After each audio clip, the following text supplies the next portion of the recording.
So in yesterday's session we have studied the structure of stomach और उसके functions के बारे में थोड़ा सा हम लोगों ने पढ़ा था. Yes, let us revise quickly and we'll move ahead with the next part of our digestive system. Yes. Yes. So as we have seen yesterday, okay, stomach, esophagus enters in the stomach and उसके entry point पे एक muscle होता है जिसको हम लोग बोलते हैं sphincter muscle. Okay. The sphincter muscle regulates the entry of food in the stomach and it also does not allow backflow of the food.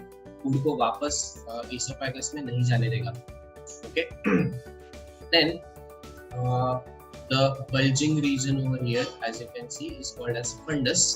The bigger part is the body of the stomach. ये starting वाला जो region होता है इसको हम लोग बोलते हैं cardia. Okay. Then you can see two curved faces. So this is the lesser curvature and this is the greater curvature. So this is lesser curvature and this is greater curvature. Okay. Now the ending region or ending part of the stomach is called as pyloric or pylorus region. Pyloric region जहाँ पे खत्म होके जिधर intestine start होता है, there also we can find a muscle, sphincter muscle, which is called as pyloric sphincter. Okay, ये pyloric sphincter का काम क्या है? It will also not allow food to come back to stomach. ये food को वापस stomach में नहीं आने देगा और stomach में कुछ टाइम तक food को store करके रखेगा. It will not immediately transfer food to small intestine. Okay, जब तक अच्छे से डाइजेस्ट नहीं हो जाता कुछ पार्ट तब तक वो स्टमक में ही रहेगा. एक पार्ट जो मैंने कल नहीं बताया था, स्टमक का जो इनर लाइनिंग होता है. Okay, the inner lining of stomach has lot of folds. बहुत सारे फोल्ड्स होते हैं स्टमक के इनर लाइनिंग पे and those folds are called as rugae. Okay, उसको क्या बोलते हैं हम लोग? रूगे, RUGAE. ये बाकी के जो वर्ड्स है ये क्या है ये हम लोग आज देखने वाले हैं. अभी के लिए सिर्फ इतना याद रखो, the folds on the inner side of the stomach, inner wall of the stomach are called as rugae. Okay, yes. So as we have seen, it also temporarily stores the food. It has gastric glands which help in the digestion of proteins and it also helps to churn the food so that digestive juices gets mixed properly with the food. Okay, जो भी खाया है उसके साथ digestive juices अच्छे से mix होना चाहिए.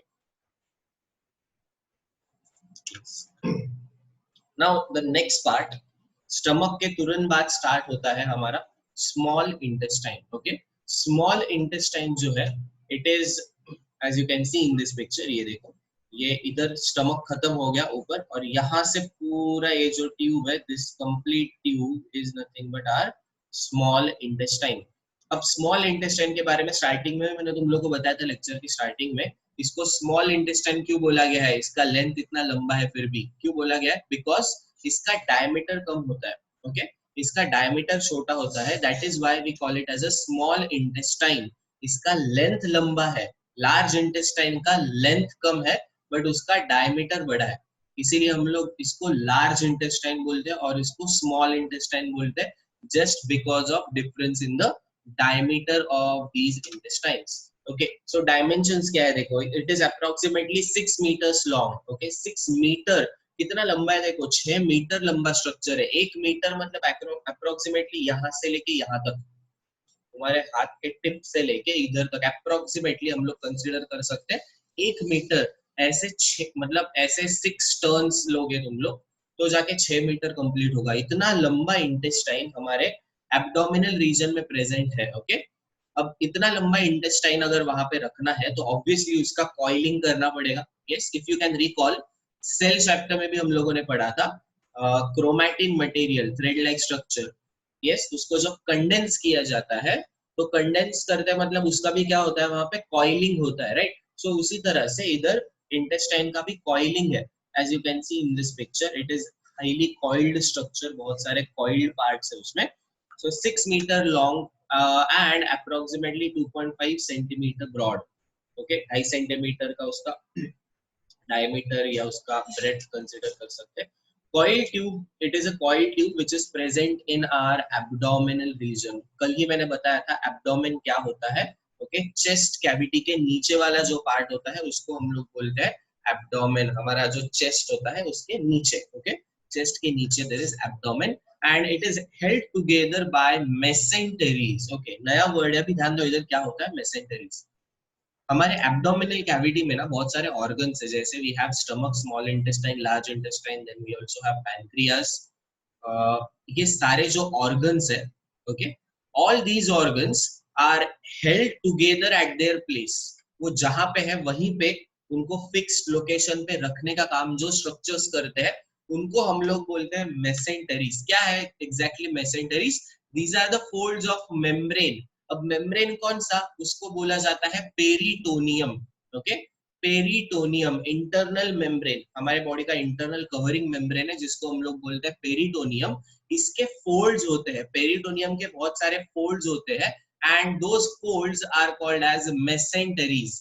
ओके, ये मेसेंटेरीज का काम क्या है? They hold all abdominal organs in their place.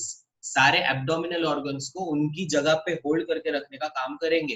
That is why तुम लोग कितना भी जंप करो, कितना भी इधर उधर ऐसा करो, you will not feel intestine moving inside. बराबर है? इंटेस्टाइन ऐसा इधर उधर मूव करते हुए फील होता है क्या अपने को? नहीं होता, because it is held together. वो जहां पे है उधर उसको होल्ड करके रखा गया है। ओके, किसकी हेल्प से रखा गया है? मेसेंटेरीज की हेल्प से। I will show you a picture. See, this is the real picture. ये स्मॉल इंटेस्टाइन है और ये नीचे जो फोल्डेड पार्ट्स दिख रहे हैं, थोड़े थोड़े ऐसे जो फोल्ड्स, ये रेड रेड कलर के जो दिख रहे हैं, these are obviously blood vessels. These are all blood vessels. ये येलोइश कलर का जो पार्ट है that is folds of peritoneum. और अच्छे से तुम्हें दिखेगा, ये जो पूरा येलोइश पार्ट है, ऑल दिस येलोइश पार्ट, इसको हम लोग बोलते हैं mesenteries. Okay, because of these mesenteries, because of these folds of peritoneum, okay, peritoneum के फोल्ड्स की वजह से हमारा जो small intestine, large intestine, stomach, बाकी जो एब्डोमिनल ऑर्गन्स है, all those organs are held together. एक जगह पे प्रॉपर्ली उनको होल्ड करके रखा जाता है। आई होप ये अभी समझ में आया होगा मेसेंटेरीज क्या होता है। Okay, it also they are held together by mesentery supporting blood vessels, lymph vessels and nerves। वहां पे जैसा अभी पिक्चर में देखा हम लोगों ने, as you can see here there are a lot of blood vessels। okay, blood vessels है, उसके साथ साथ lymph vessels भी है, nerves भी है, but वो यहाँ पे दिखेंगे नहीं हम लोग। there are nerves as well in this in these parts। okay, अभी अगर थोड़ा सा तुम लोग को दिख रहा होगा ना, ये येलोइश है थोड़ा सा। why it is yellowish? Because it also contains some amount of fat। Yes, so all these structures, all these coils of intestine are held together by mesenteries supporting blood vessels, lymph vessels and nerves। okay, so let us see what are the parts of small intestine। ये जो small intestine है, ये इतना लंबा जो structure है, it is divided into some regions। okay, तीन parts में, तीन regions में हम लोग इसको divide कर सकते हैं। देखो कौन से तीन parts आते हैं इसके, just pay attention। The first part of small intestine is called as duodenum। okay, it is the starting of small intestine। starting वाला जो part होता है उसको हम लोग बोलते हैं duodenum। then the middle portion of small intestine is called as jejunum। okay, थोड़े अजीब अजीब नाम है but याद रखने पड़ेंगे। the middle part is called jejunum and the last part of small intestine is called as ileum। okay, duodenum, jejunum and ileum, these are the three parts of our small intestine। okay, so देखते हैं one by one सबके details। duodenum क्या है? it is 26 meter long C shaped structure। U बोला गया है but ये ज्यादा U की तरह नहीं, ज्यादा C की तरह दिखता है। okay, it is somewhat U or C shaped structure which marks the starting of small intestine। okay, ये small intestine का starting का part होता है which turns to the left side below the stomach। start होते ही ये नीचे की तरफ टर्न करके स्टमक के पीछे चला जाता है। देखो यहाँ पे, सी, ये स्टमक है हमारा, यहाँ पे ये पाइलोरिक रीजन है। पाइलोरिक रीजन के बाद तुरंत ये वाला जो पार्ट स्टार्ट हुआ, this is the small intestine and small intestine का ये जो पार्ट है इसको हम लोग बोलते हैं डिओडेनम। ओके, तो दिस इज द डिओडेनम जो नीचे की तरफ गया और स्टमक के साइड में चला गया। ओके, स्टमक के नीचे की तरफ से वो और नीचे फोल्ड्स होंगे उसके। so this structure looks somewhat like C। yes, एक सी की तरह दिखता है ये structure. Then the next part is jejunum. Okay, the second part of our small intestine is jejunum, which is 2.5 meter long. अभी बहुत बड़ा स्ट्रक्चर है. 26 सेंटीमीटर देखो कहाँ पे, और ये 2.5 मीटर कहाँ पे. ओके, सो बहुत लंबा स्ट्रक्चर है ये. It is long coiled middle part of small intestine. ये स्मॉल इंटेस्टाइन का मिडिल पार्ट आता है, बट ये डिओडेनम से थोड़ा नैरो है. Okay, it is slightly narrower than the duodenum. See, ये duodenum था इधर ऊपर. duodenum के बाद ये वाला जो पार्ट है अभी, this is the jejunum. Okay, ये रीजन जो है स्मॉल इंटेस्टाइन का. एज यू कैन सी इधर देखो डायमीटर बड़ा है और इसका डायमीटर अभी छोटा हो चुका है, नैरो हो चुका है. Yes, jejunum has narrower diameter than duodenum. Okay, इससे इसका डायमीटर थोड़ा नैरो होता है. The third part of small intestine is called ileum. Okay, ileum जो है, it is 3.5 meter long, highly coiled last part of small intestine. ये बहुत ज्यादा coiled होता है, 3.5 मीटर लंबा पार्ट है. एंड ये स्मॉल इंटेस्टाइन का लास्ट रीजन है, लास्ट पार्ट है. It is broader then the jejunum. ये जेजुनम से थोड़ा ब्रॉड होता है. And it opens into a structure called caecum. Okay, now caecum is starting part of large intestine. तो small intestine जिधर खत्म होगा उधर तुरंत क्या स्टार्ट होने वाला है, large intestine. That is why ऐसा बोला गया है कि इलियम जो है, ileum opens into cecum at ileocecal junction. Ileocecal मतलब इलियम सीकम जहां पे अटैच्ड है. ओके, जहां पे वो एक साथ आते हैं उसको बोला गया है इलियोसिकल जंक्शन. कल ही मैंने मीनिंग बताया था, जंक्शन का मतलब है अटैचमेंट और ज्वाइंट दोनों जहाँ पे एक साथ आते हैं. ओके, यस, देखो इधर ये ऊपर वाला पार्ट जो था, दिस वाज जेजुनम. और ये जो है पूरा इधर का नीचे वाला part, this is the ilium. अब ये जो इलियम है, ये इलियम लार्ज इंटेस्टाइन में इस पार्ट के साथ कनेक्ट करता है इधर. So this part is called ileocaecal junction. Okay, this is ileocaecal junction because ये इलियम है और ये सीकम है. So this is large intestine. And large intestine का ये स्टार्टिंग का जो पार्ट है, स्टार्टिंग के पार्ट को हम लोग बोलते हैं सीकम. समझ में आया? ये स्ट्रक्चर समझा क्या सबको? इसमें किसी को कुछ डाउट है? ये तीन रीजन्स के बारे में जो भी पता है वो समझ में आया? Okay, yes. So just do one thing, open your notebooks now. फटाफट नोटबुक ओपन करो जल्दी. Give heading small intestine. Write down these 3 points. ये तीनों पॉइंट फटाफट लिखो इस पे. ओके, नेक्स्ट ये लो चार्ट इसी तरह से लिखो, तो it will be easy for you to remember everything at once. Okay, done sir. Okay, ठीक, चलो. यस, अब ये जो तीनों स्ट्रक्चर्स है ना, इसका सीक्वेंस याद रखने के लिए एक सिंपल 3 लेटर्स का एक कोड है, वो तुम लोग याद रख सकते हो. DJI, ये 3 लेटर याद रखेगा. स्मॉल इंटेस्टाइन मतलब DJI. ठीक है, DJI क्यों? डी डिओडेनम, जे जेजुनम, आई इलियम. ओके, इसीलिए DJI ये अगर याद रखोगे तो you can remember small intestine का ये तीनों का सीक्वेंस. अब ये ना मैंने मेरे अकॉर्डिंग ये दिया है, एक्चुअली तुम लोग कुछ दूसरा मीनिंग भी इसका रख सकते हो. DJI ये एक कंपनी है बहुत बड़ा जो ड्रोन्स बनाता है. Okay, drone, flying drones, camera drones बनाने का कंपनी है. तो मुझे वो कंपनी मालूम है, इसलिए मैं इसके साथ रिलेट कर सकता हूँ. I don't know whether you guys can relate और नॉट, बट अगर तुम लोग याद रख सकते हो DJI इस तरह से तो कोई बात नहीं, इजीली सीक्वेंस याद रहेगा फिर उससे. Yes, so let's go to the next part. हाँ, इधर इधर देखो. अभी नेक्स्ट पार्ट में जाने से पहले ये तीनों तीनों स्ट्रक्चर सी, ये जो सी शेप में है इधर, this C shape part is duodenum. Okay, this is duodenum. duodenum के तुरंत बाद यहाँ से जो स्टार्ट होता है, this is jejunum. Okay, ये पूरा coiled part जो है ये jejunum है.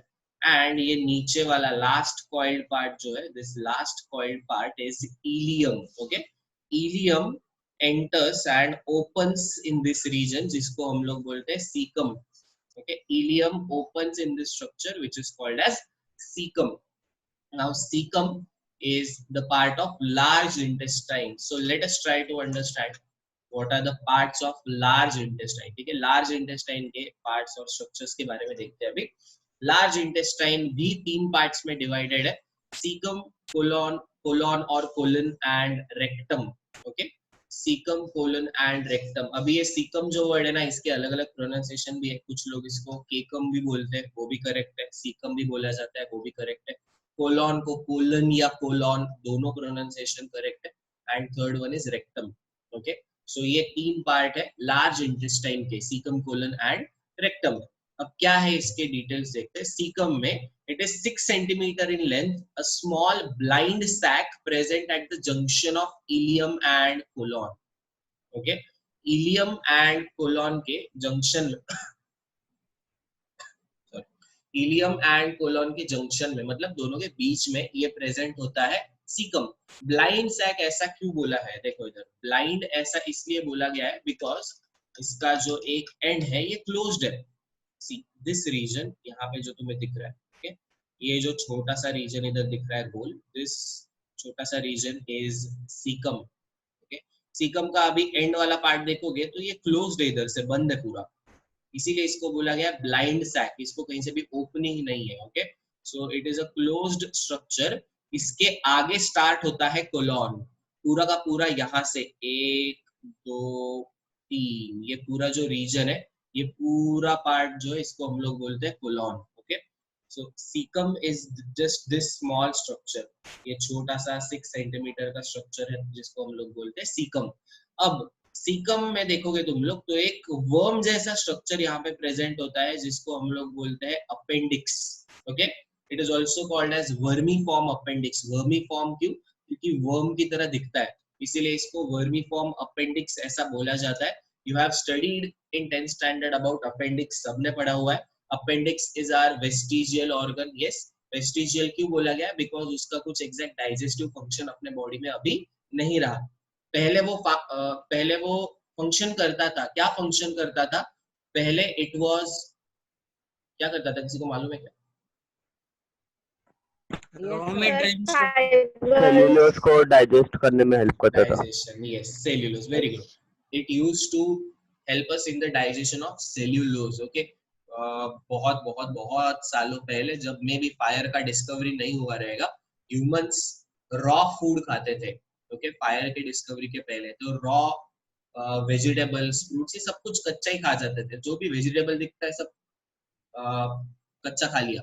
तो उसमें प्लांट का सेल वॉल जो होता है, it is made up of cellulose, and cellulose को ब्रेक डाउन करने के लिए, सेल्यूलोज को डाइजेस्ट करने के लिए हेल्प करता था हमें अपेंडिक्स। बट अभी फायर की वजह से क्या हो गया, हम लोग जब कुक करते हैं तो कुकिंग के टाइम पे ये सेल्यूलोज ब्रेक डाउन हो जाता है, okay. While we cook the food the cellulose gets broken down, तो उसको डाइजेस्ट करने की जरूरत अभी नहीं है। तो हजारों लाख, मे बी हजारों लाखों सालों के बाद ऐसा हुआ कि इसका फंक्शन अभी चला गया, बट फिर भी ये प्रेजेंट है, फिर भी ये ग्रो होता है, इसीलिए इसको हम लोग बोलते हैं vestigial structure, okay. Vestigial sir इसका रिजल्ट तो इवोल्यूशन की वजह से ही तो हुआ है ना, मतलब जैसे हाँ, धीरे धीरे इंसान इवोल्यूशन की वजह से, yes. It is also possible कि आफ्टर फ्यू इयर्स और फ्यू थाउजेंड्स और लैक्स ऑफ इयर्स में भी ये प्रोड्यूस ही नहीं होगा, फॉर्म ही नहीं होगा, ऐसा भी हो सकता है, क्योंकि इसका कुछ काम नहीं है। यस गोपाल बोल। अपेंडिक्स ऑपरेशन म्हणजे काय सर? अपेंडिक्स का ऑपरेशन मतलब क्या, देखो कभी कभी ना अपेंडिक्स में स्वेलिंग आ जाता है, ओके, जिसको अपेंडिसाइटिस बोलते हैं। तो वो अगर स्वेल हो गया तो आजू बाजू वाले ऑर्गन्स के ऊपर प्रेशर डालेगा, तो तुम्हें एब्डोमिनल पेन होगा। तो पेन होने लगता है तो डॉक्टर के पास जाते हैं, फिर डॉक्टर बोलते हैं कि इसको स्वेलिंग आ गया, रिमूव कर देते हैं, वैसे भी कुछ काम का है नहीं तो उसको रिमूव कर देते हैं। ये होता है अपेंडिक्स का ऑपरेशन, ठीक है। Yes, so caecum also hosts certain symbiotic microbes। symbiotic का मतलब क्या है, ऐसे माइक्रो ऑर्गेनिजम्स जो हमारे इंटेस्टाइन में ग्रो होंगे और हमें हार्म नहीं करेंगे, but they will help us, okay. इसीलिए इनको बोला गया है सिम्बायोटिक। सिम्बायोटिक मींस ऐसे दो ऑर्गेनिज्म जो एक दूसरे को हेल्प करते हैं, okay. It is a relation between two organisms which in which both the organisms are useful to each other, they do not harm each other. हम लोग मतलब हमारा बॉडी भी उन माइक्रोब्स को मारने की कोशिश नहीं करता, और वो माइक्रोब्स भी हमें कुछ हार्म पहुंचाने की कोशिश नहीं करते। ओके, सो उसको बोला जाता है सिम्बायोसिस। तो ये सिम्बायोटिक माइक्रो ऑर्गेनिजम्स भी सीकम में प्रेजेंट होते हैं। एंड ये जैसा मैंने बताया, it also has vermiform appendix, एक छोटे से वर्म की तरह दिखने वाला अपेंडिक्स का पार्ट भी वहां पे प्रेजेंट है। Then the second part of intestine is called as colon or colon. Okay, so it is a tube-like organ or tube-like structure which is divided into three regions. तीन parts में ये structure divided है। कौन से तीन parts देखो? This reason, ये ऐसा ऊपर जाने वाला पार्ट है। ऐसा ऊपर जाने वाला क्यों बोला है? क्योंकि देखो, स्टमक में से फूड आएगा, स्टमक से फूड आएगा स्मॉल इंटेस्टाइन, फिर स्मॉल इंटेस्टाइन से नीचे नीचे नीचे नीचे जाएगा, स्मॉल इंटेस्टाइन से आएगा लार्ज इंटेस्टाइन में। जैसे ही इधर आएगा, इधर से वो ऊपर ऊपर ऊपर जाएगा। ओके, सो ऊपर ऊपर जा रहा है, इसीलिए इस पार्ट को हम लोग बोलते हैं ascending colon. Okay, this region of this और this part of colon is called as ascending colon.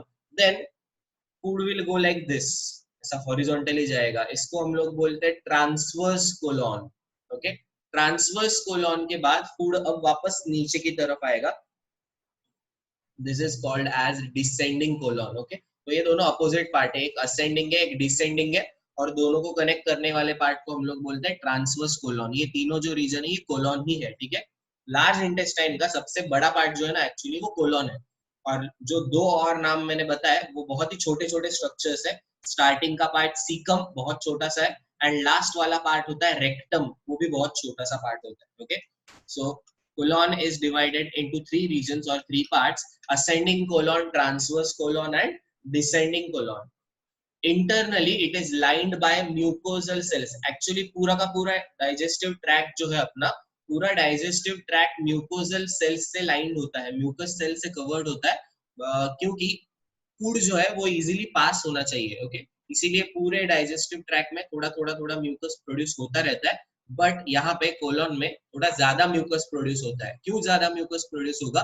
क्योंकि अब इस रीजन में प्रेजेंट होता है सारा अनडाइजेस्टेड फूड, जो भी डाइजेस्ट नहीं हुआ है उसको भी बाहर भेजना है। ओके, तो वो स्मूथली आगे जाना चाहिए, इसीलिए यहाँ पे थोड़ा ज्यादा अमाउंट में म्यूकस प्रोड्यूस होता है। Last part of our large intestine is called rectum. Okay, last part को हम लोग बोलते हैं rectum, which is the posterior region of large intestine. Okay, posterior मतलब last वाला पीछे का, ऐसा बोल सकते हैं। It is the posterior region of large intestine. It temporarily stores undigested waste till it is digested out. Undigested waste material को temporarily store करके रखेगा जब तक वो बाहर फेंका नहीं जाता। ओके, मतलब जो सुबह का पहला फ्लाइट होता है उसको पूरी रात भर या पूरे दिन भर स्टोर करके रखने का काम रेक्टम करता है। Believe me, it is very small part, बहुत ही छोटा सा पार्ट होता है वो। इसको भी तुम लोग एक छोटे से फॉर्म में याद रख सकते हो, CCR, caecum colon rectum, CCR. Okay, अगर तुम्हें फुटबॉल अच्छा लगता है तो CR7 मालूम होगा, CR7 क्रिस्टियानो रोनाल्डो का सर क्या कोइंसिडेंस नंबर है, है। जहाँ पे कचरा या आप 5 मिनट पहले कचरे की गाड़ी जा रही थी और हम कचरे कहाँ तैयार होता है वही कर रहे थे। वही अभी कचरा ही प्रोड्यूस हो रहा है अपने बॉडी का। तो CCR के फॉर्म में तुम लोग इसको याद रख सकते हो, CCR, caecum colon rectum, CCR। Okay, जैसा स्मॉल इंटेस्टाइन के लिए DJI था, इसके लिए तुम लोग CCR वर्ड याद रख सकते हो। Last part of our alimentary canal is anus. Anus is the terminal opening which expels fecal matter. Fecal matter को बाहर फेंकता है by ejection और defecation. इस प्रोसेस को बोला जाता है defecation. Okay, feces को remove करना, इसीलिए defecation बोलते हैं इसको। It is guarded by sphincter muscle, जिसको बोलते हैं anal sphincter. Okay, last body का जो बॉडी के लास्ट पार्ट में भी एक स्फिंक्टर मसल प्रेजेंट है डाइजेस्टिव सिस्टम के लास्ट पार्ट में, and that is called as anal sphincter. It is partially voluntary. ये जो एनल स्फिंक्टर है ये पार्शियली वॉलंटरी है। Why partially voluntary? बिकॉज एक लिमिट तक हम लोग इस स्फिंक्टर मसल को होल्ड करके रख सकते हैं, बट अगर बहुत ही ज्यादा प्रेशर बढ़ गया तो we can not control the contraction of this sphincter muscle. Okay, उसके बाद वो स्फिंक्टर मसल ओपन हो जाता है और सब कुछ फिर बाहर निकल जाएगा। बोल गोपाल। जास्त वेळ जर होल्ड करून ठेवलं तर मग किडनी पण खराब होते ना. ज्यादा टाइम अगर होल्ड करके रखा तो इंटरनल ऑर्गन्स डैमेज हो सकते हैं. यस, किडनी का खराब होना, I don't know about that. I don't think कि ऐसा कुछ होता होगा. ज्यादा मतलब रोज डेली डेली होल्ड ही करते रहे, अभी प्रेशर आ रहा है, प्रेशर है, नहीं मैं अभी नहीं जाएगा, मैं अभी बैठेगा इधर, ऐसा रोज रोज रोज करते रहोगे तो प्रॉब्लम होगा इंटरनल ऑर्गन को definitely. So it is necessary, nature का कॉल है तो आंसर देना पड़ेगा. ओके, कंपलसरी है. होल्ड करके मत रखो, चाहे कितना भी कुछ भी हो जाए, तुरंत जाके उसको डेफिकेट करके आओ, उसको निकाल के आ जाओ. Okay, so this is our large intestine का पार्ट. देखो, this is the caecum. Caecum के बाद ये असेंडिंग कोलॉन, क्या बोलते हैं इसको, असेंडिंग कोलॉन. असेंडिंग कोलॉन के बाद ट्रांसवर्स कोलॉन. ट्रांसवर्स कोलॉन के बाद descending colon. And descending colon के बाद ये लास्ट वाला जो रीजन है, दिस इज रेक्टम. ओके, ये रीजन को बोलते हैं रेक्टम. एंड रेक्टम जहां पे ओपन होता है उसको बोला जाता है एनस. एंड बहुत ही छोटा सा एनल कैनाल भी उधर प्रेजेंट है. रेक्टम और एनस के बीच में मसल है जिसको हम लोगों ने बोला है anal sphincter. Okay, rectum and anus के बीच में देयर इज अ मसल जिसको बोला गया है एनल स्फिंक्टर. समझ में आया? चलो अभी हेडिंग दो लार्ज इंटेस्टाइन, और ये लार्ज इंटेस्टाइन का फ्लो चार्ट लिखो फटाफट. चलो जल्दी. हाँ, एनल स्फिंक्टर जो है ना, वो दो स्फिंक्टर्स एक्चुअली उसमें, एक इंटरनल स्फिंक्टर होता है और एक एक्सटर्नल स्फिंक्टर होता है. एक्सटर्नल स्फिंक्टर जो है ये बेसिकली ओपनिंग को बंद कर देता है, एनल ओपनिंग को बंद करके रखेगा या ओपन करेगा. और इंटरनल स्फिंक्टर जो है वो फीकल मैटर को रेक्टम में ही रखेगा जब तक एनस ओपन नहीं हो जाता तब तक. हो गया? डन? Yes, sir. ये देखो इधर इधर श्रद्धा, सी ये जो स्मॉल इंटेस्टाइन है, ये स्मॉल इंटेस्टाइन का पार्ट लार्ज इंटेस्टाइन में सीकम में ओपन होता है, बट वो ना सीकम के साइड वॉल में ओपन होता है. ओके, सीकम का ये वाला जो पार्ट है ये उसका साइड वॉल है, तो it opens into side wall. But ये जो सीकम रीजन है इसका, ये टेक्निकली जो लोअर पार्ट है ये क्लोज्ड है. ओके, ये लोअर रीजन क्लोज्ड है और ऊपर ये असेंडिंग कोलॉन का पार्ट बन जाता है. तो इसीलिए हम लोगों ने बोला कि ये एक ब्लाइंड सैक है. समझा क्या? हाँ राजेश्वरी बोल. स्लाइड बताओ ना लार्ज इंटेस्टाइन का. काय बाकी है? Yes sir, thank you. झालं. ओके, उसके नीचे लास्ट पॉइंट लिखो ये anus. It is the terminal opening which expels faecal matter by egestion और defecation and it is guarded by anal sphincter. ये दो पॉइंट्स लिखो लास्ट. श्रद्धा ते ब्लाइंड सैक का बरं समजलं का? यस सर, समझ लो. सर मुझे वो ब्लाइंड सैक का नहीं समझा. अरे ये देख, स्मॉल इंटेस्टाइन जो है इधर सीकम में साइड से ओपन होता है, उसका जो ओपनिंग है ना वो साइड वॉल में से है सीकम के. ओके, और सीकम का नीचे का जो वॉल है, नीचे वाला वॉल जो है वो पूरा क्लोज्ड है, यहाँ पे कुछ ओपनिंग नहीं है. Lower wall is completely closed. So technically नीचे से कुछ ओपनिंग नहीं है, तो ये एक्चुअली एक सैक की तरह है छोटे से, जो ऊपर से डायरेक्ट कोलॉन में इंटर करता है, कोलॉन फॉर्म करता है. तो इसलिए इसको ब्लाइंड सैक बोला है. सैक का एक ओपनिंग, एक पार्ट ओपन होता है, एक पार्ट क्लोज्ड होता है. ओके, ये वाला पार्ट इसका ओपन है जो आगे जाके कोलॉन बनेगा. So that is why it is called blind sac, क्योंकि इधर से वो पूरा क्लोज्ड है. सर वो इसीलिए क्योंकि अपेंडिक्स को खतरा ना हो सके, मतलब स्वेलिंग ना हो सके, इसीलिए नहीं, ब्लाइंड सैक. ऐसा ऐसा कुछ नहीं. मतलब अगर सोचिए कि आपने बी, मतलब वो अपेंडिक्स में अगर कुछ चला गया तो फिर वो स्वेलिंग तो होगा. हाँ, तो जाता नहीं तो ना. अगर आपने सोची कि ओपनिंग है मतलब इधर भी, यहाँ पे किसी भी फ्रूट के बीज खा लिया आपने, गलती से वहां पर चला गया, मतलब बाय चांस चला गया. नहीं नहीं नहीं, जाता नहीं है वो वैसे उधर. तो सेल्यूलोज अपेंडिक्स अभी डाइजेस्ट करता है नहीं, अभी नहीं करता, तो वो अभी अंदर है. Non functional. अच्छा, अभी इससे कुछ भी एंजाइम सीक्रेट होते नहीं है. Okay, but few years ago research was conducted जिसमें उनको कुछ तो पता चला था कि ये कुछ करता है फंक्शन, अभी मुझे याद नहीं एग्जैक्टली, बहुत टाइम पहले पढ़ा था मैंने उसके बारे में। तो हम लोग जैसे कंसीडर करते हैं कि ये वेस्टिजियल है, बट कुछ साइंटिस्ट ने इसका स्टडी किया था और डिटेल में, and they found out that, they suggested that it might have some function, इसका कुछ फंक्शन हो सकता है, तभी इतने सालों के बाद वो अभी भी प्रेजेंट है, वो निकल नहीं गया है इवोल्यूशन में, वो गायब नहीं हुआ इवोल्यूशन में, क्योंकि उसका कुछ ना कुछ फंक्शन होगा जो शायद अभी तक अपने को मालूम नहीं है। सर तो जिन लोग का अपेंडिक्स निकला होगा तो उन लोग में कोई प्रॉब्लम दिखा होगा ना? मे बी उतना इम्पोर्टेंट फंक्शन नहीं होगा वो, इसीलिए उन्हें कुछ प्रॉब्लम नहीं होता निकालने के बाद। सर माझंच झालंय अपेंडिक्सचं ऑपरेशन. काही प्रॉब्लेम है का तुला? नाही.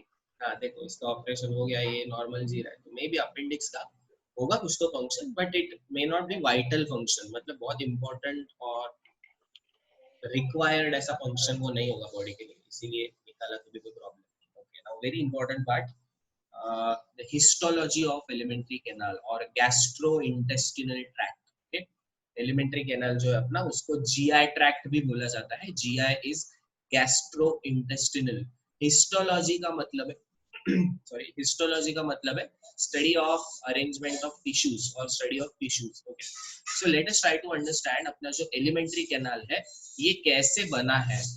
सो एलिमेंट्री कैनाल जो है, जैसे हमारे बॉडी को बाहर से प्रोटेक्शन है, ओके, हमारा skin is made up of several layers. Do you know how many layers are there? Skin का जो ये टिश्यू है, इसमें कितने लेयर्स होते हैं? 7. Yes. Our skin is made up of 7 layers of squamous epithelium. Okay, इसको हम लोग बोलते हैं stratified epithelium। ये नाम सब लोगों ने टिश्यू चैप्टर में पढ़ा है 9th स्टैंडर्ड में। So stratified epithelium से हमारा स्किन बना है, राइट? जिस तरह से आउटर साइड से भी हमें प्रोटेक्शन है, बाहर के साइड से भी बहुत सारे लेयर्स है, सिमिलरली उसी तरह से इनर पार्ट को भी प्रोटेक्शन के लिए बहुत सारे लेयर्स प्रेजेंट होते हैं। ओके, अलग अलग टिश्यूज के अलग अलग टाइप के सेल्स के लेयर्स वहां पे प्रेजेंट होते हैं। So let us try to find out कि हमारा जो एलिमेंट्री कैनाल है वो कितने और कौन से लेयर्स से बना हुआ है। Okay, so entire gastrointestinal tract is lined by 4 basic layers.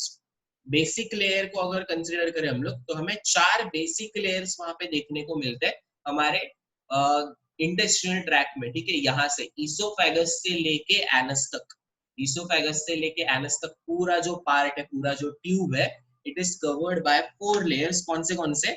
Mucosa, सब mucosa, muscularis and serosa. Okay, 4 layer से फिर से बता रहा हूँ, म्यूकोसा, सब म्यूकोसा, मस्क्यूलरिस एंड सेरोसा। ये लेयर जो है, इनका सीक्वेंस जो अभी लिखा है मैंने यहाँ पे, this is from inside to outside. Okay, मतलब सबसे इनर जो लेयर होता है, innermost layer is called mucosa. Mucosa के बाद नेक्स्ट लेयर जो होता है वो है सब म्यूकोसा। सब म्यूकोसा के बाद third layer is muscularis and fourth layer जो होता है उसको बोलते हैं serosa. Okay, so these layers show modifications in different parts depending upon the location and function of the organ।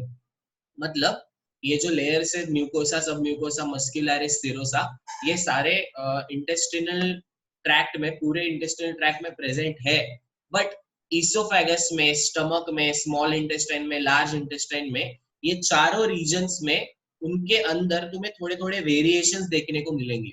Okay, थोड़े थोड़े चेंजेस देखने को मिलेंगे। क्यों? क्योंकि ये चारों ऑर्गन्स का स्ट्रक्चर एंड फंक्शन अलग अलग है।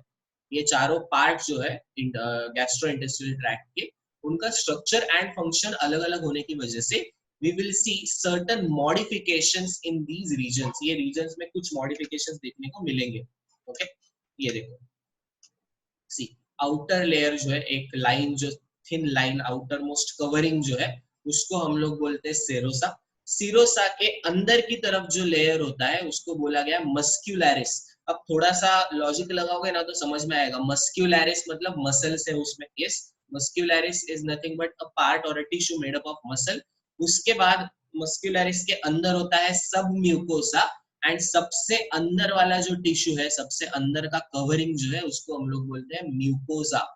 अब म्यूकोसा क्यों बोला गया है? क्योंकि इसमें म्यूकस सेल्स प्रेजेंट होते हैं। ठीक है, सिंपल लॉजिकली याद रखने के लिए, इसके अंदर म्यूकस सेल्स प्रेजेंट होते हैं जो म्यूकस सिक्रीट करते रहते हैं, एंड इंटेस्टाइन, ईसोफेगस, स्टमक, उनका अंदर का जो कैविटी है, inner empty space is called as lumen. Okay, उसको हम लोग क्या बोलते हैं? Lumen. Internal space is called as lumen. ये समझ में आया है क्या? चारों लेयर्स का सिर्फ नाम अभी, बाकी डिटेल में नहीं बताया वो क्या करते हैं, एग्जैक्ट फंक्शन क्या है। ठीक है, so let us see some more details of these layers. ये देखो नाउ, ये इसको इमेजिन करो कि ये इंटेस्टाइन है तुम्हारा। ठीक है, इंटेस्टाइन को अगर एक एक लेयर हम लोगों ने ऐसा सेपरेट किया, फाड़ दिया, एक एक लेयर अलग किया, तो तुम्हें 4 बेसिक लेयर्स इधर देखने को मिलेंगे। ओके, ये सबसे अंदर वाला जो पार्ट है, this is called mucosa. Mucosa के ऊपर जो लेयर प्रेजेंट होता है, it is called submucosa. Submucosa के बाद प्रेजेंट होता है मसल्स का layer, which is called as muscularis. And सबसे आउटर कवरिंग जो है, सिंपल एक आउटर कवरिंग, उसको बोला गया है सेरोसा।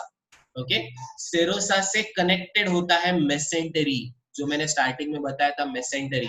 ओके, फोल्ड्स, पेरिटोनियम के फोल्ड्स। यस, पेरिटोनियम के फोल्ड जो है उसको हम लोग बोलते हैं मेसेंटरी, जो इंटेस्टाइन, स्टमक के सारे ऑर्गन्स को उनकी जगह पे होल्ड करके रखेंगे। Okay, now let us see the detailed parts of these layers starting with mucosa. अब ये जो mucosa है ना, this mucosa actually contains 3 more sub layers. इसमें और 3 parts होते हैं और 3 regions होते हैं.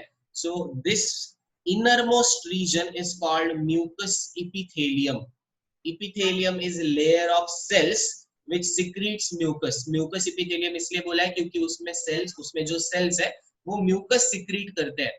Okay. The next region is lamina propria and third part is muscularis mucosae or muscularis mucosa. ये mucosa का last region होता है. Now this mucosa, okay, ये जो mucosa का inner part है, ये esophagus, stomach, small intestine, large intestine सब में variation show करता है. Stomach के अंदर, अच्छा, esophagus में ये जो part है इसमें सीलिया प्रेजेंट होते हैं. सीलिया, ओके, सॉरी ईसोफेगस में नहीं, आई एम सॉरी, ईसोफेगस में इसमें म्यूकस थोड़ा ज्यादा प्रोड्यूस होता है क्योंकि फूड नीचे जाना चाहिए. ईसोफेगस के बाद स्टमक के अंदर ये जो म्यूकोसा है, स्टमक के म्यूकोसा में फोल्ड्स होते हैं बहुत सारे. ओके, जिसको हम लोगों ने बोला है रूगे. ओके, रूगे ऑफ म्यूकोसा स्टमक के अंदर. स्मॉल इंटेस्टाइन की बात करें तो स्मॉल इंटेस्टाइन में ये म्यूकोसा का लेयर जो है यही फॉर्म करता है विलाय. ओके, म्यूकोसा ही क्या फॉर्म करने वाला है? विलाय फॉर्म करने वाला है. Now if you look at the submucosa region जो है, it contains glands and ducts of those glands. Okay, इसमें सब म्यूकोसा के ग्लैंड्स प्रेजेंट होते हैं और उन ग्लैंड्स के डक्ट मतलब छोटे छोटे ट्यूब. देखो इधर, ये डक्ट है ग्लैंड का. ओके, ये भी इधर एक डक्ट है. So glands and ducts of glands. Duct क्यों? क्योंकि इस ग्लैंड ने जो भी केमिकल प्रोड्यूस किया है उसको रिलीज करने के लिए ये डक्ट काम में आएगा. सो केमिकल को रिलीज करने वाला जो पार्ट है वो है डक्ट. सो ग्लैंड्स और उनके डक्ट्स, ये दोनों पार्ट है सब म्यूकोसा का. उसके बाद आता है थर्ड लेयर, जिसको हम लोगों ने बोला है muscularis. Okay, the third layer is muscularis. अब इसमें ना जनरली 3 मसल्स होते हैं, 3 टाइप के मसल्स होते हैं, बट यहाँ पे 2 ही दिखाया गया क्योंकि ये इंटेस्टाइन का पार्ट है. ओके, आउटर देखोगे तुम लोग, आउटर साइड में प्रेजेंट होता है longitudinal muscles and inner side में प्रेजेंट होता है circular muscles. Okay, but small intestine को अगर छोड़ दे तो बाकी रीजन में, एलिमेंट्री कैनाल के सर्कुलर रीजन के अंदर एक और मसल प्रेजेंट होता है जिसको हम लोग बोलते हैं oblique muscles. Okay, so muscularis is basically made up of 3 layers: oblique muscles, inner oblique muscle, middle circular muscle and outer longitudinal muscles. Okay, so muscularis के भी 3 parts है: inner oblique muscle, middle circular muscle and outer longitudinal muscle. अब यहाँ पे अगर तुम लोग देखोगे तो तुम्हें ये येलो कलर में एक स्ट्रक्चर दिख रहा होगा, right? These are nerves. Okay, these regions are nothing but nerves. अब यहाँ पे तुम्हें 2 नाम दिख रहे होंगे, myenteric plexus and submucosal plexus. ये क्या है इसके बारे में मैं डिटेल में बताऊंगा. अभी के लिए सिर्फ इतना याद रखो, that these are the nerves और nerve के branches है, nerves के connections है. ये nerve किसके साथ connected है? तो ये nerves muscles के साथ connected है. muscles के साथ क्यों connected है? क्योंकि ये muscle को peristalsis करना है, बराबर है? तो muscle में contraction relaxation आना चाहिए. muscle में contraction relaxation कैसे आएगा? जब muscle को signal मिलेगा. किससे signal मिलने वाला है? brain से, बराबर है? तो brain को उस मसल तक कनेक्ट करना चाहिए. तो कनेक्ट करने वाले जो नर्व्स है वो उधर मस्क्यूलरिस में अटैच्ड होते हैं in circular and longitudinal muscles के साथ. Okay, and the outer most covering of gastrointestinal tract, this outer most covering is called serosa. Okay, I will show you. Yes, ये देखो सेरोसा अभी देखा हम लोगों ने. Just a second. ये देखो, ये जो तुम्हें दिख रहा है ना पिंकिश लेयर, ये पूरा ऊपर का, ये सिरोसा है. This layer, this whole pinkish coloured layer is serosa. और सिरोसा को क्या अटैच्ड है इधर? ये मेसेंटरीज. ओके, सिरोसा को मेसेंटरीज अटैच्ड है और मेसेंटरीज में से ब्लड वेसल्स, नर्व्स भी, ये सब सिरोसा से मस्कुलरिस के अंदर तक एंटर कर रहा है. ओके, सिरोसा के ऊपर यहाँ पे देखो मेसेंटरी कनेक्टेड है और इसमें ब्लड वेसल एंटर कर रहा है, नर्व एंटर कर रहा है. एक्चुअली ये जो ब्लड वेसल है, ये ब्लड वेसल अंदर तक पहुंचते हैं, इधर म्यूकोसा तक पहुंचते हैं, क्योंकि म्यूकोसा में क्या है? विलाई प्रेजेंट है और ये ब्लड वेसल विलाई तक पहुंचता है so that it can absorb substances. ये 4 लेयर्स का जो अभी मैंने बेसिक इंफॉर्मेशन दिया वो समझ में आया क्या?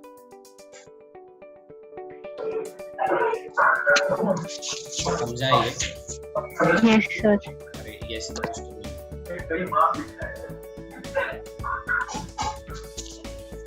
किधर गए? सो गए क्या? अरे यस तो कुछ तो बताओ. Yes yes sir. Yes sir. Yes sir. Yes sir. ठीक है. सो ये सिर्फ मैंने बेसिक इन्फॉर्मेशन दिया अभी. इसके थोड़े और डिटेल्स है जो हम लोग को पढ़ने हैं. वो डिटेल्स हम लोग बाद में देखेंगे. कल मैंने एक्चुअली बोला था कि पेंसिल वगैरह लेके बैठूं क्योंकि इसका डायग्राम ड्रॉ करना था, बट आई डोंट थिंक कि आज हो पाएगा. So will do this diagram tomorrow. Okay, इसका डायग्राम हम लोग कल के लेक्चर में करेंगे ड्रॉ. डोंट वरी, ये इस तरह से जो दिखा है वैसा एग्जैक्टली तुम्हें नहीं ड्रॉ करना है. I will show you simplified method to draw the diagram. अगर ये ड्रॉ कर सकते हो बहुत अच्छी बात है. समझ में आने के लिए, एग्जाम में नहीं ड्रॉ करना है, समझ में आने के लिए ऐसा ड्रॉ कर सकते हो, कोई प्रॉब्लम नहीं है. Okay, so gastrointestinal tract is lined by 4 layers. Innermost layer is called mucosa. Okay, उसके ऊपर प्रेजेंट होता है submucosa. सबम्यूकोसा के ऊपर थर्ड कवरिंग होता है muscularis which contains muscles, and सबसे आउटर मोस्ट कवरिंग जो होता है उसको हम लोग बोलते हैं सेरोसा. ओके, अब ये जो सारे कवरिंग्स है इनका डिटेल फंक्शन और इसमें क्या क्या किधर मॉडिफिकेशंस होता है that we will see in tomorrow's lecture. Okay, ये सब हम लोग कल के लेक्चर में देखेंगे, प्लस हम लोग इसका डायग्राम भी ड्रॉ करेंगे. समझ में आया इधर तक? Yes yes sir. Yes sir. ठीक है, चलो. So will see you in tomorrow's session. कल मिलते हैं. Bye bye sir. Bye sir. Thank you sir. Sir thank you.